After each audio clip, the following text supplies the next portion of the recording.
नमस्कार दोस्तों, आप सबका एक बार फिर से स्वागत है हमारे ऑनलाइन इंस्टीट्यूट धैर्य क्लासेस में। हम लोग पिछली क्लास में बात कर रहे थे कांग्रेस की स्थापना पर। हमारा भारतीय राष्ट्रीय आंदोलन चल रहा है, ठीक है। आज हम बात करेंगे कांग्रेस के अधिवेशन पर। जितने भी महत्वपूर्ण अधिवेशन हुए हैं, कहाँ हुए हैं, उनके अध्यक्ष कौन थे और वो क्यों फेमस हैं, उन सभी महत्वपूर्ण अधिवेशन पे बात करेंगे। अक्सर एग्जाम में इनके क्वेश्चन आते हैं और हम लोग कंफ्यूज होते हैं, तो कोशिश करेंगे एक एक अधिवेशन को बारीकी से देखा जाए, जितने भी महत्वपूर्ण हैं। तो आइए शुरू करते हैं। मैंने आपको बताया था पिछली क्लास में कांग्रेस के संस्थापक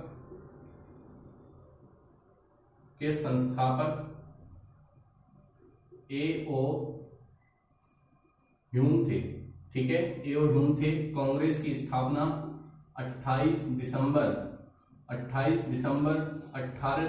1885 को हुई थी, ठीक है। और ये जो है कांग्रेस के सचिव पद पर भी इन्होंने कार्य किया। ये कांग्रेस के सचिव रहे हैं, ठीक है।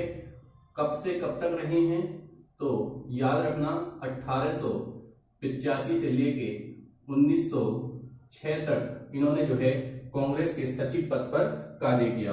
अब जो है हम बात करते हैं अधिवेशन कांग्रेस के जो भी महत्वपूर्ण अधिवेशन हैं।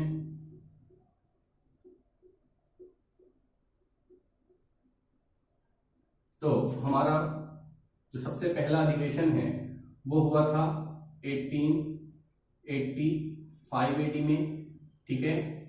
1885 में कहाँ पे हुआ था आप सबको पता है, बंबई में हुआ था। अध्यक्ष कौन थे? WC बनर्जी थे, ठीक है। WC बनर्जी थे। और इसमें जो है 72 लोगों ने भाग लिया। कौन इसमें शामिल नहीं हुआ था? तो ये बात मैंने आपको कल ही बताई थी कि सुरेंद्रनाथ बनर्जी इसमें शामिल नहीं हुए, ठीक है। क्योंकि ये इस समय इंडियन एसोसिएशन की अध्यक्षता कर रहे थे। कहाँ पे? तो कलकत्ता में। तो इतनी बात जो है आपको याद रखनी है। इसके बाद आगे बात करते हैं। जो हमारा दूसरा महत्वपूर्ण अधिवेशन था वो था 1886 AD। कहाँ पे हुआ? तो कलकत्ता में हुआ, ठीक है। और इसके अध्यक्ष थे दादा भाई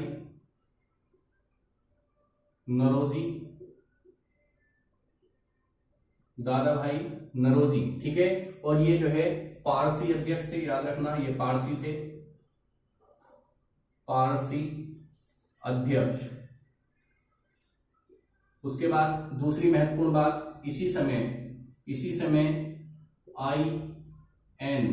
इंडियन नेशनल कॉन्फ्रेंस, ठीक है। इंडियन नेशनल कॉन्फ्रेंस, याद रखना, इसकी स्थापना की थी सुरेंद्रनाथ बनर्जी ने, ठीक है। इसको जोड़ दिया गया था इंडियन नेशनल कांग्रेस के साथ। तो इन दोनों को मर्ज कर दिया गया था। दादा भाई नौरोजी की अध्यक्षता में इंडियन नेशनल कांग्रेस और इंडियन नेशनल कॉन्फ्रेंस, जिसकी स्थापना सुरेंद्रनाथ बनर्जी ने की थी, इन दोनों को जो है यहाँ पे मर्ज कर दिया गया, दोनों को जोड़ दिया गया था एक साथ। इसके बाद आगे बात करें तो नेक्स्ट है हमारा 1887 AD। कहाँ पे हुआ था? मद्रास में। कौन थे अध्यक्ष? तो बदरुद्दीन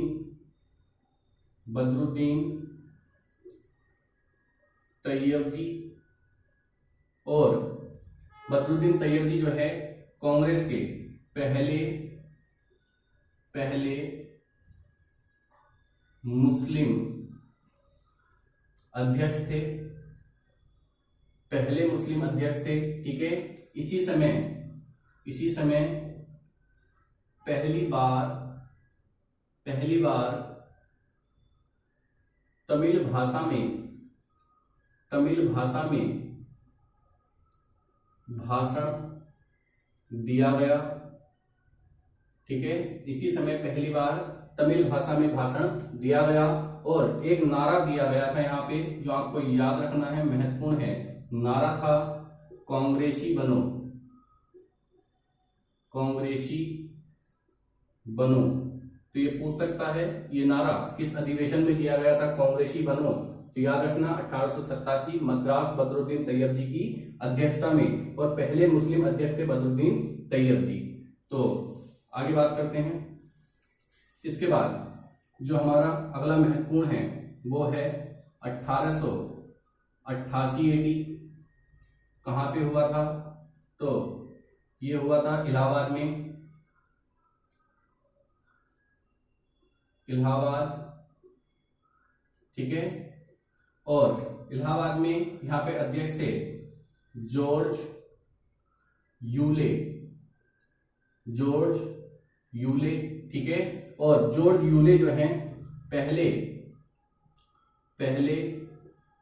विदेशी अध्यक्ष हैं, पहले विदेशी अध्यक्ष हैं। याद रखना, पहले विदेशी या यूरोपियन अध्यक्ष थे कौन? George Yule. ठीक है, और ये इलाहाबाद के लूथर काउंसिल में हुआ था।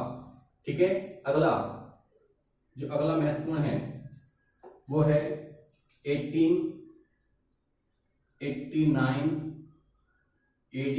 ठीक है, 1889 AD ये हुआ था मुंबई में, मुंबई या बंबई। ठीक है, और इस समय जो अध्यक्ष थे वो थे विलियम वेडरबर्न, विलियम वेडरबर्न। ठीक है, और इनके बारे में आपको याद रखना है कि सर्वाधिक बार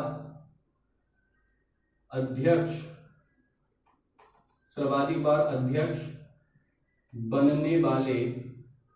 बनने वाले विदेशी थे, सर्वाधिक बार अध्यक्ष बनने वाले विदेशी थे, और ये 2 बार अध्यक्ष बने। अगला पॉइंट याद रखना आपको इसी में कि ये ऐसा अधिवेशन था, इसमें इस अधिवेशन में पहली बार महिलाओं ने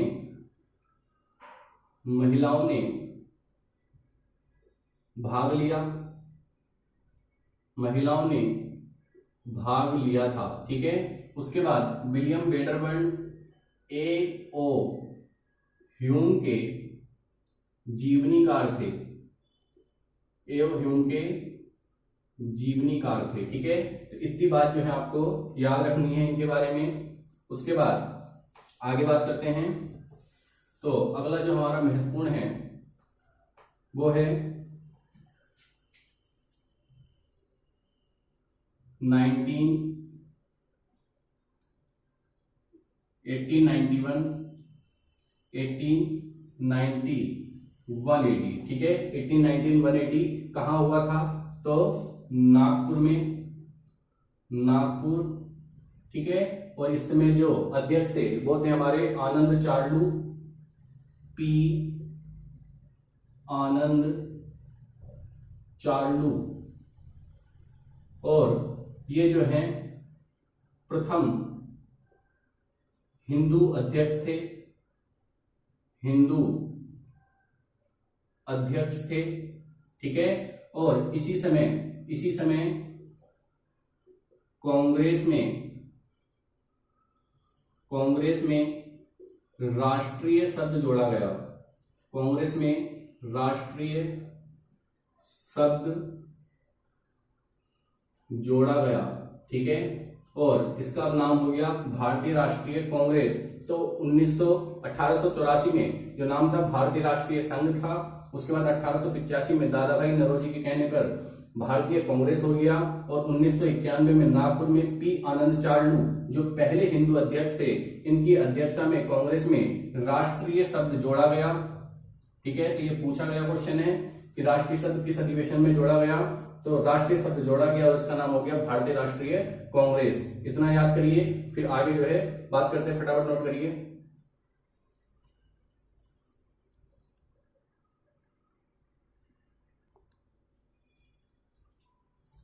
नोट कर लिया होगा। आगे बात करते हैं। अब जो हमारा महत्वपूर्ण है वो है 1896 कलकत्ता।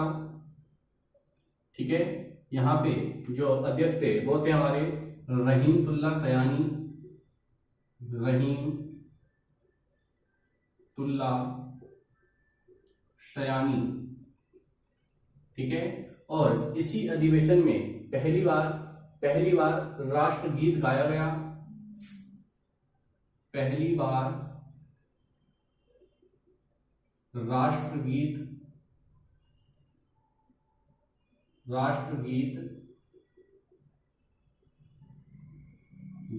गाया गया। ठीक है, राष्ट्रगीत क्या है? वंदे मातरम। ठीक है, वंदे मातरम। वंदे मातरम किस उपन्यास से लिया गया है? तो उपन्यास का नाम है आनंद मठ। ठीक है, इसके जो रचयिता हैं वो कौन हैं? वो हैं बंकिम चंद्र चटर्जी। बंकिम चंद्र चटर्जी। ठीक है, बंकिम चंद्र चटर्जी। इसी आनंद मठ में किसका उल्लेख मिलता है? तो सन्यासी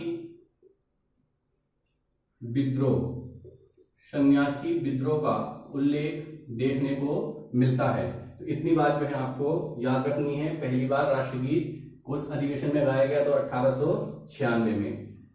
मिटा देते हैं।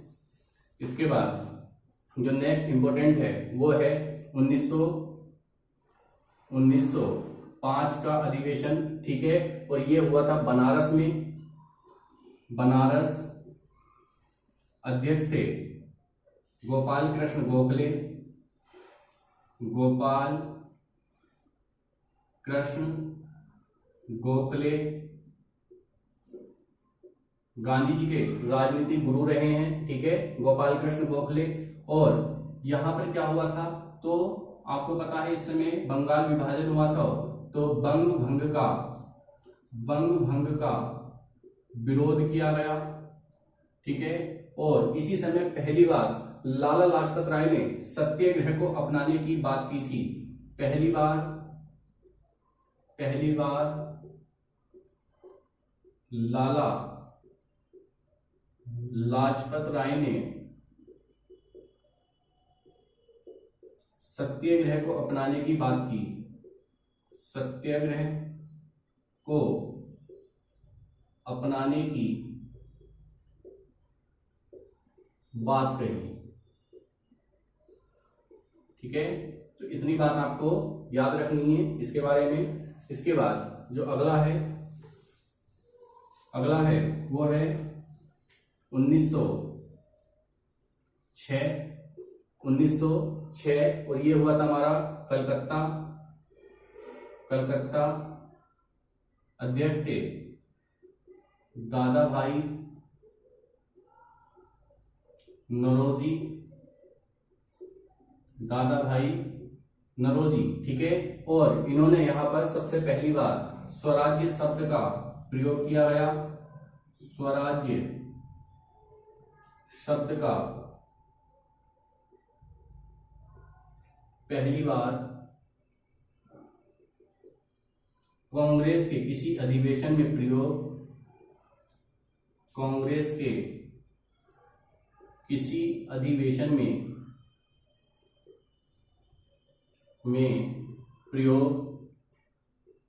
ठीक है, इससे पहले कहीं पर भी स्वराज्य शब्द का प्रयोग नहीं किया था कांग्रेस के किसी अधिवेशन में भी। तो यहाँ पर कांग्रेस का लक्ष्य स्वराज्य को रख दिया गया। स्वराज्य शब्द की अगर हम बात करें तो स्वराज्य शब्द पहली बार इसका उपयोग किया था दयानंद सरस्वती जी ने।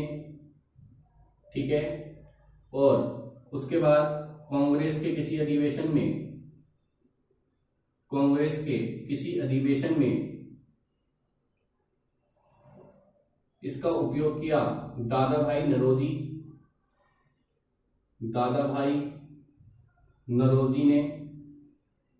और इसके बाद बात करें तो स्वराज्य बिल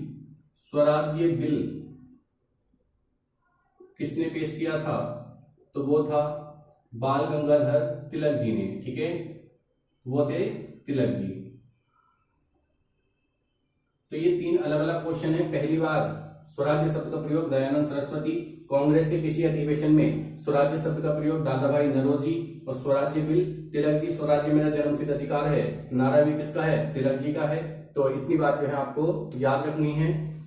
1906 के अधिवेशन में कांग्रेस का लक्ष्य स्वराज्य रख दिया गया था। ठीक है, इसके बाद आगे बात करते हैं। इसी अधिवेशन में दादा भाई नरोजी के जो सचिव थे वो थे अली जिन्ना। ठीक है, अली जिन्ना जो है कांग्रेस के इस अधिवेशन में दादा भाई नरोजी के सचिव के रूप में शामिल हुए थे। ठीक है, तो इतनी बात नोट कर लो। इसके बाद आगे बात करते हैं 1907 सूरत अधिवेशन, रास बिहारी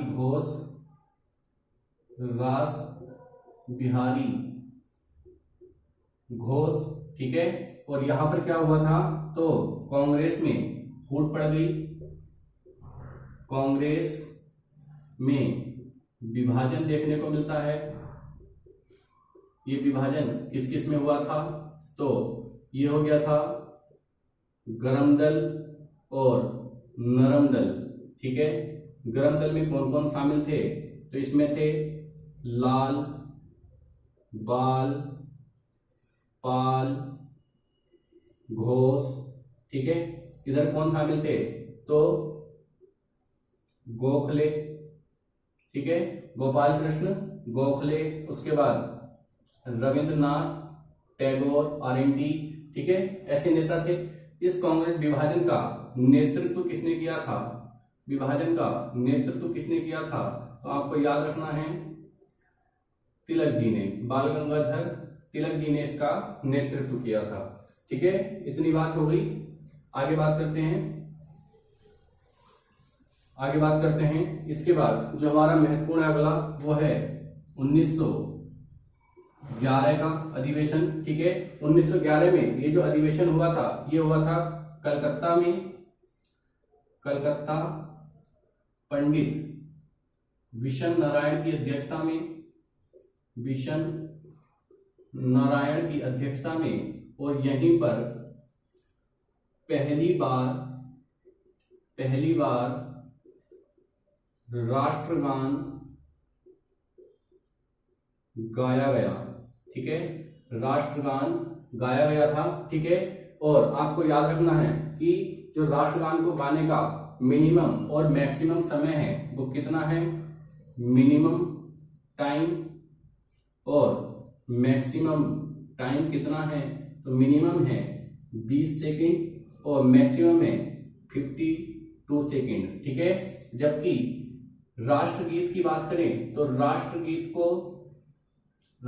को गाने का जो हमारा समय है वो है 65 सेकेंड।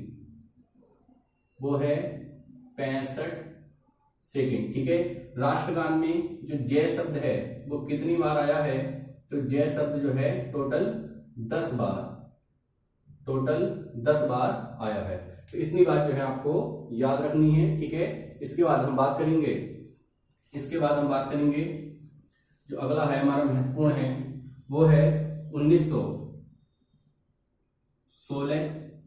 कहां हुआ था, लखनऊ। इसको लखनऊ पैक्ट भी कहते हैं, लखनऊ समझौता भी कहते हैं। उसके बाद इसके अध्यक्ष थे RC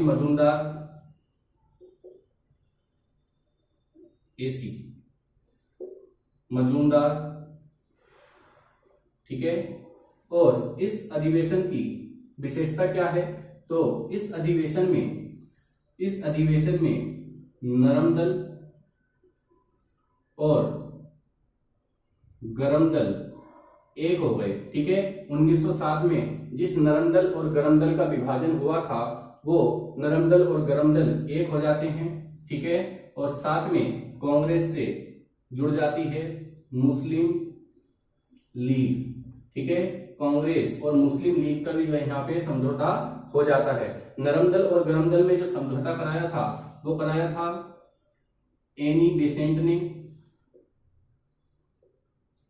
जबकि मुस्लिम लीग और कांग्रेस का जो समझौता कराया था वो कराया था तिलक जी ने, तिलक जी ने करवाया था।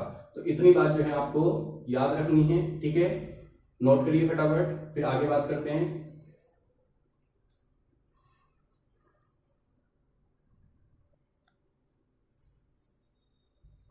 नोट कर लिया होगा।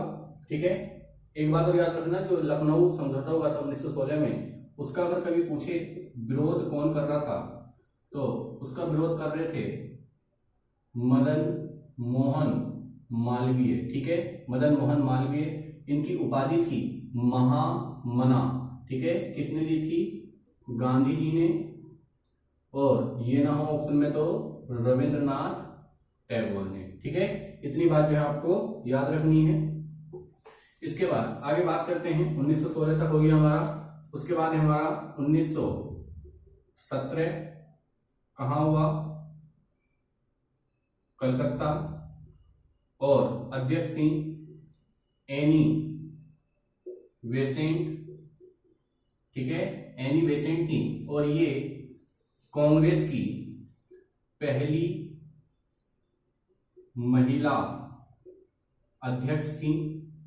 कांग्रेस की पहली महिला अध्यक्ष थी। इसी समय कांग्रेस ने तिरंगे झंडे को अपनाया था। तिरंगा झंडा अपनाया। ठीक है, कांग्रेस ने इसी समय तिरंगे झंडे को अपनाया। एनी बेसेंट पहली महिला अध्यक्ष थी कांग्रेस की। इतनी बात आपको याद रखनी है। ठीक है, इसके बाद अगला है वो है हमारा 1920, कहाँ हुआ? नागपुर, और अध्यक्ष थे वीर राघवाचार्य। ठीक है, वीर राघवाचार्य। इसी समय पहली बार कांग्रेस ने भाषा के आधार पर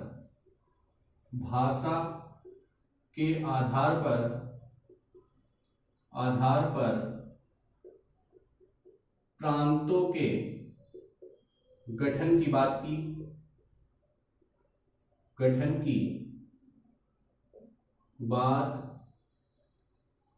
ठीक है, और आपको पता है 1953 में हमारा आंध्र प्रदेश जो पहला राज्य बना था, भाषा के आधार पर बनने वाला पहला राज्य आंध्र प्रदेश था।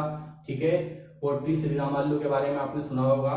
तो पहली बार किस अधिवेशन में भाषा के आधार पर प्रांतों के गठन की बात की गई थी? तो वो था नागपुर 1920, वीर राघवाचार्य की अध्यक्षता में। ठीक है, इसके बाद जो अगला महत्वपूर्ण है वो है 1920 में ही। ठीक है, ये हुआ था कलकत्ता, और ये एक विशेष अधिवेशन था। इसका क्या मतलब है कि इस समय क्या हुआ था? बाल गंगाधर तिलक की 1 अगस्त 1920 को मृत्यु हो जाती है। ठीक है, और अभी तक कोई भी गरम दल का सदस्य कांग्रेस का अध्यक्ष नहीं रहा था। ठीक है, तो कहीं ऐसा ना हो गरम दल वाले कुछ उग्रपात मचाएं, इसलिए जल्दी से जो है एक अधिवेशन बुलाया गया और कांग्रेस और गरम दल के सदस्य को जो है अध्यक्ष बनाया गया। वो अध्यक्ष थे हमारे लाला लाजपत राय। ठीक है, और ये गरम दल के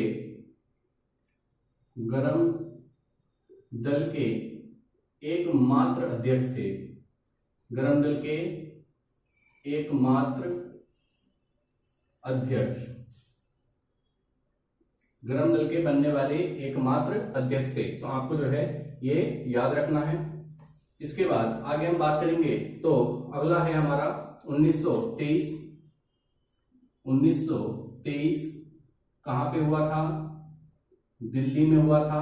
और ये भी एक विशेष अधिवेशन बुलाया गया था। ठीक है, विशेष अधिवेशन बुलाया गया था और इसके जो अध्यक्ष रहे हैं वो रहे हमारे अबुल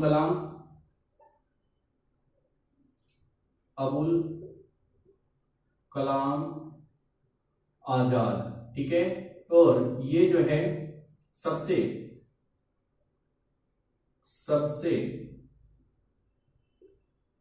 कम उम्र के अध्यक्ष हैं। ठीक है, सबसे कम उम्र में बनने वाले अध्यक्ष हैं और इनकी जो एज थी वो थी 35 वर्ष। ठीक है, मतलब इससे पहले जितने भी अध्यक्ष बने वो सभी के सभी 35 वर्ष से ज्यादा की आयु के थे। तो सबसे कम आयु के हमारे अबुल कलाम आजाद बने हैं। इसके बाद अगला है 1924। 1924 बहुत ही महत्वपूर्ण है, आपको पता है। ठीक है, ये हुआ था बेलगांव में। बेलगांव अध्यक्ष थे गांधी जी। ठीक है, और गांधी जी ने किसी अधिवेशन की जो अध्यक्षता की है वो एकमात्र अधिवेशन था बेलगांव अधिवेशन, जिसकी अध्यक्षता गांधी जी ने की थी, इसलिए जो ये महत्वपूर्ण है। इसी समय जो है गांधी जी जेल से छूट के आए थे और उनको जो है कांग्रेस का अध्यक्ष बना दिया गया। तो बेलगांव 1924 इसकी अध्यक्षता गांधी जी ने की थी और ये एकमात्र अधिवेशन है जिसकी अध्यक्षता गांधी जी द्वारा की गई थी। ठीक है, इसके बाद आ जाओ 1925। ये हुआ था कानपुर, अध्यक्ष थी सरोजनी नायडू।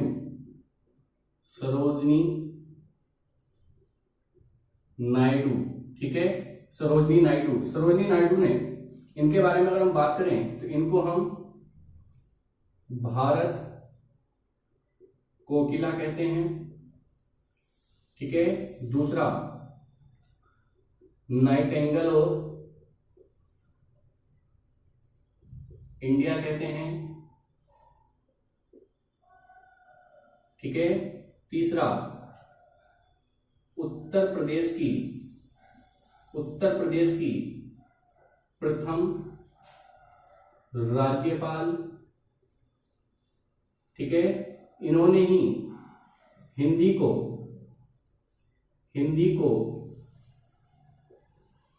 राष्ट्रभाषा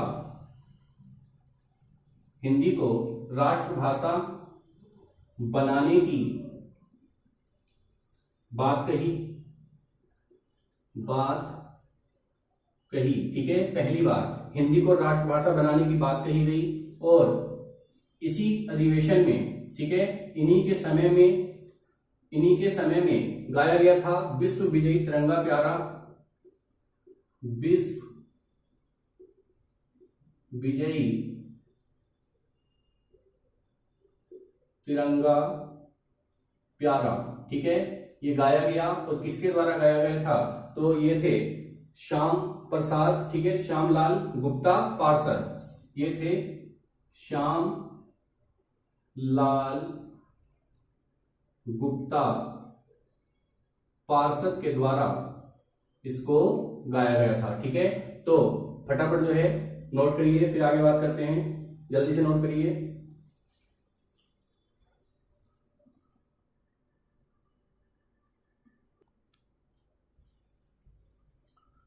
अब बात करते हैं, जो अगला हमारा इंपोर्टेंट है वो है 1929। ठीक है, कहां पे हुआ था? लाहौर। और जो इसके अध्यक्ष थे वो थे जवाहरलाल नेहरू। ठीक है, जवाहरलाल नेहरू। इसी समय कांग्रेस का लक्ष्य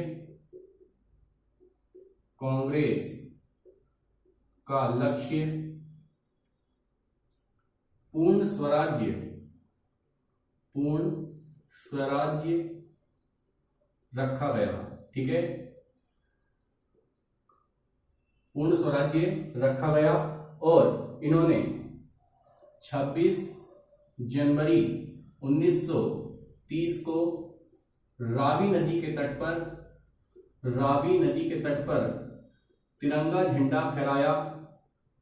तिरंगा झंडा फहरा के पहला स्वतंत्रता दिवस मनाया इन्होंने, और इसी की याद में हमने 26 जनवरी 1950 को अपना गणतंत्र दिवस रखा है। ठीक है, तो कांग्रेस का लक्ष्य किस अधिवेशन में पूर्ण स्वराज्य को रखा गया, तो वो था हमारा लाहौर अधिवेशन 1929। अध्यक्ष थे जवाहरलाल नेहरू। ठीक है, इतनी बात आपको याद रखनी है। इसके बाद जो अगला महत्वपूर्ण है वो है 1931 का। ठीक है, 1931 का महत्वपूर्ण है। क्यों है? क्योंकि ये हुआ था कराची, अध्यक्ष थे सरदार वल्लभ भाई पटेल। ठीक है, और पहली बार मूल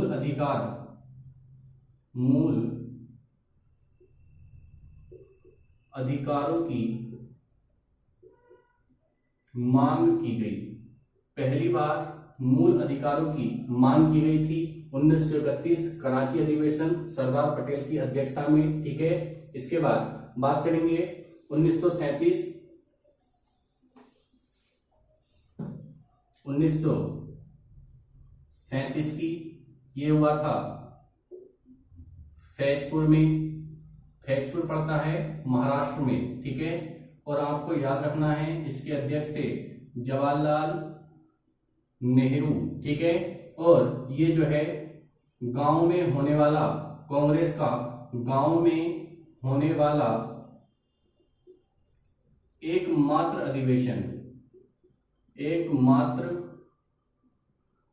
अधिवेशन है। ठीक है, इससे पहले सभी अधिवेशन शहर में हुए थे, लेकिन फैजपुर महाराष्ट्र में ये जो है गांव में होने वाला एकमात्र अधिवेशन है।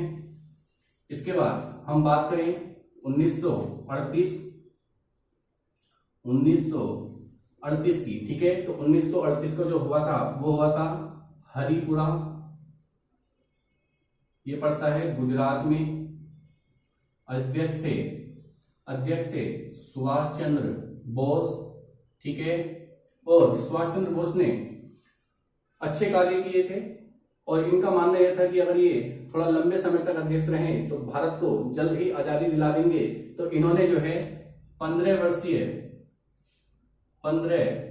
वर्षीय कार्यक्रम लागू किया। ठीक है, अर्थात इनका मानना था कि अगले 15 वर्षों तक यही जो है अध्यक्ष रहें तो देश को जो है आजादी मिल जाएगी।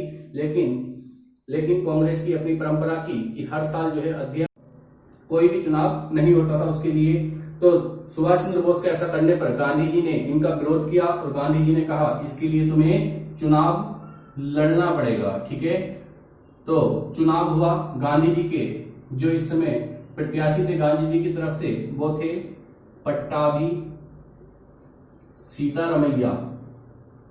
ठीक है, पट्टाभी सीतारमैया, और इस चुनाव में पट्टाभी सीतारमैया हार गए। ठीक है, ये हार जाते हैं तो गांधी जी कहते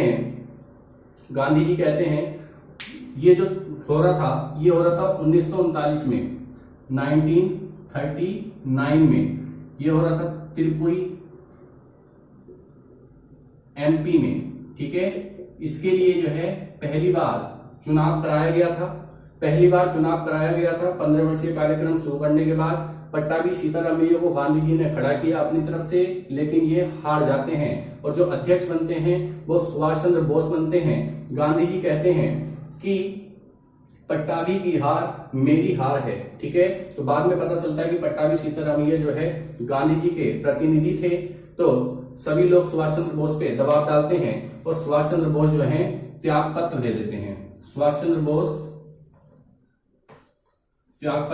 हैं। ठीक है, तो यहां पे पहले तो बनते हैं सुभाष चंद्र बोस, फिर ये दे देते हैं त्याग पत्र। उसके बाद जो नए अध्यक्ष बने वो बने थे डॉक्टर राजेंद्र प्रसाद। ठीक है, तो इतनी बात जो है आपको याद रखनी है। डॉक्टर राजेंद्र प्रसाद को जो है नया अध्यक्ष बनाया गया। सुभाष चंद्र बोस ने त्याग पत्र देने के बाद यहां पर एक नई पार्टी का गठन किया जिसको हम कहते हैं फॉरवर्ड ब्लॉक। फॉरवर्ड ब्लॉक की स्थापना की थी। ठीक है, तो इतनी बात जो है आपको याद रखनी है। इसके बाद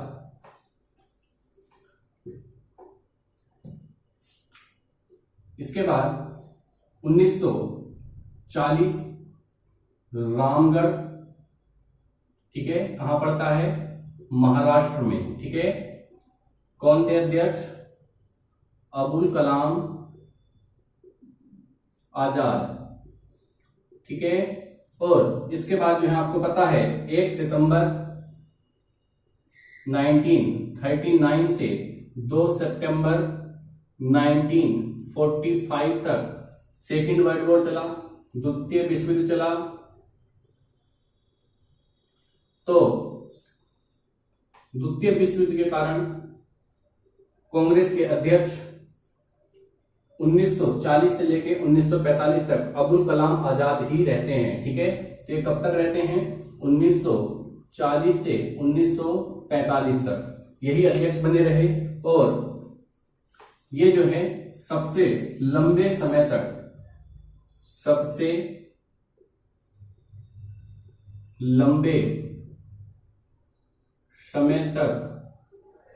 अध्यक्ष रहे।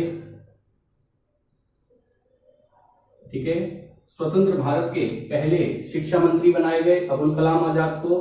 ठीक है, और उसके बाद आपको याद रखना है कि कांग्रेस के जितने महत्वपूर्ण अधिवेशन थे वो देखे। सर्वाधिक अधिवेशन 10 बार कलकत्ता। ठीक है, उसके बाद 7 बार, ये कह सकते हैं 7 बार बंबई और मद्रास। 3 बार दिल्ली। ठीक है, तो इस तरीके से कांग्रेस के जो भी महत्वपूर्ण अधिवेशन थे वो देख लिए हैं। अब बात करते हैं कि जब भी कोई संगठन बनता है या कोई भी कार्य करते हैं तो उस पर जो है कुछ लोग टिप्पणी करते हैं। तो कांग्रेस के बारे में किसने क्या कहा, किसका क्या कथन था, उस पर बात करते हैं। तब तक आप इसको फटाफट नोट करिए।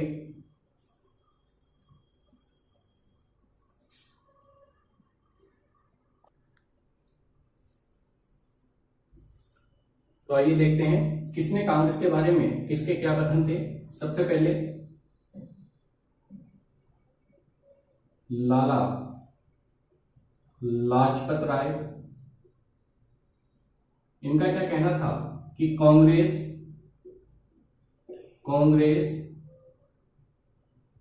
डफरिन के दिमाग की उपज है।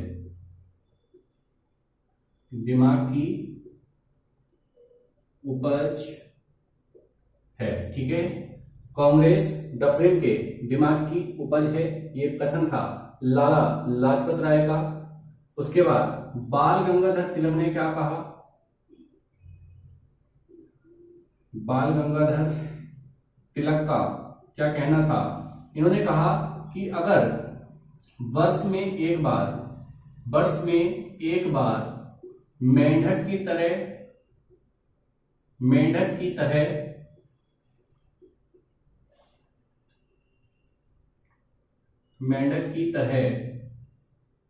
टर्राने से, ठीक है,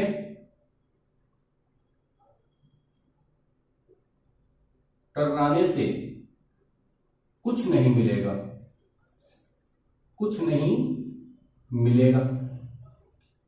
ये किसने कहा? ये कहा बाल गंगाधर तिलक ने। उसके बाद बिपिन चंद्र पाल ने क्या कहा? बिपिन चंद्र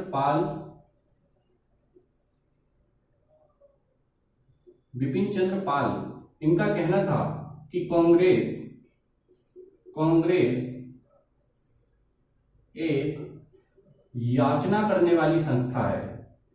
याचना करने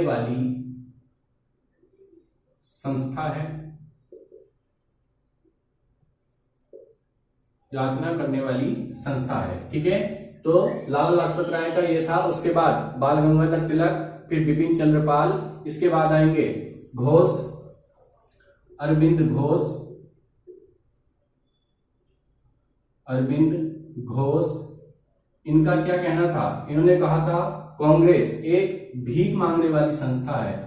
कांग्रेस भीख मांगने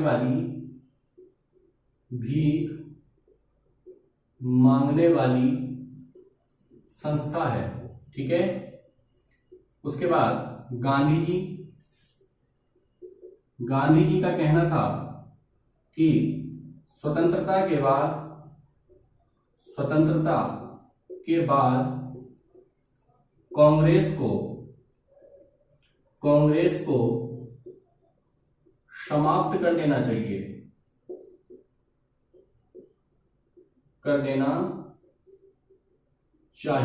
ठीक है, कांग्रेस को समाप्त कर देना चाहिए।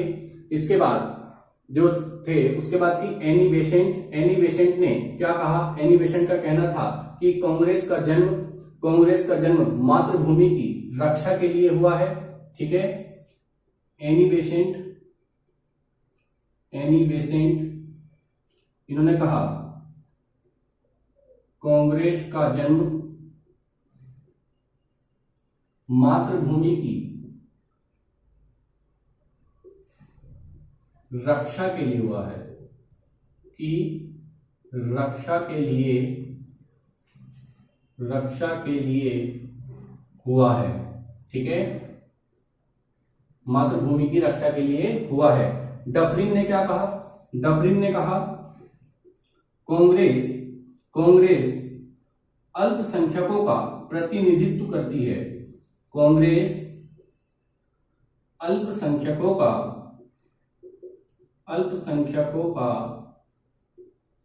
प्रतिनिधित्व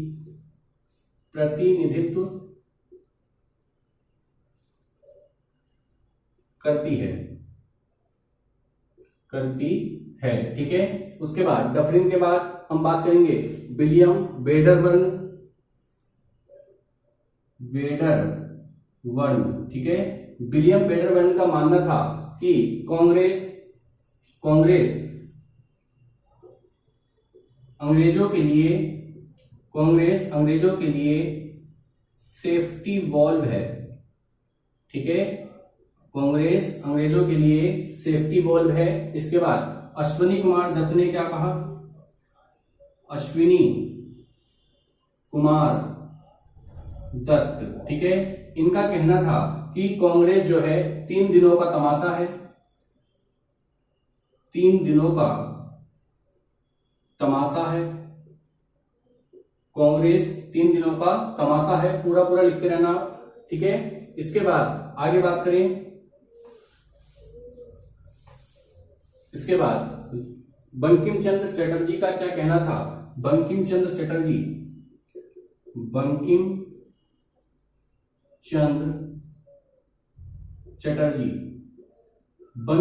चटर्जी ने कहा कि कांग्रेस के लोग ऊंचे पदों के भूखे हैं। ऊंचे पदों के भूखे हैं। कांग्रेस के लोग ऊंचे पदों के भूखे हैं। और लास्ट में कर्जन ने क्या कहा? कर्जन ने कहा था कांग्रेस पतन के लिए लड़खड़ा रही है। कांग्रेस पतन के लिए लड़खड़ा रही है और मेरी इच्छा है कि मैं उसकी शांतिपूर्ण मृत्यु में उसकी सहायता करूं। कांग्रेस पतन के लिए लड़खड़ा रही है और मेरी इच्छा है कि मैं उसकी शांतिपूर्ण मृत्यु में उसकी मदद करूं। तो ये जो है कर्जन का था। तो जितने भी स्टेटमेंट्स थे वो भी हमने सारे देख लिए हैं। जो महत्वपूर्ण अधिवेशन थे उन पे बातें हो गई हैं। तो यहां तक आप जो है नोट करिए। आज के लिए इतना ही। धन्यवाद। उसके बाद आगे जो है कल फिर से जो है बात करेंगे, इसी भारतीय राष्ट्रीय आंदोलन पे आगे चर्चा करेंगे। नमस्कार। Thank you.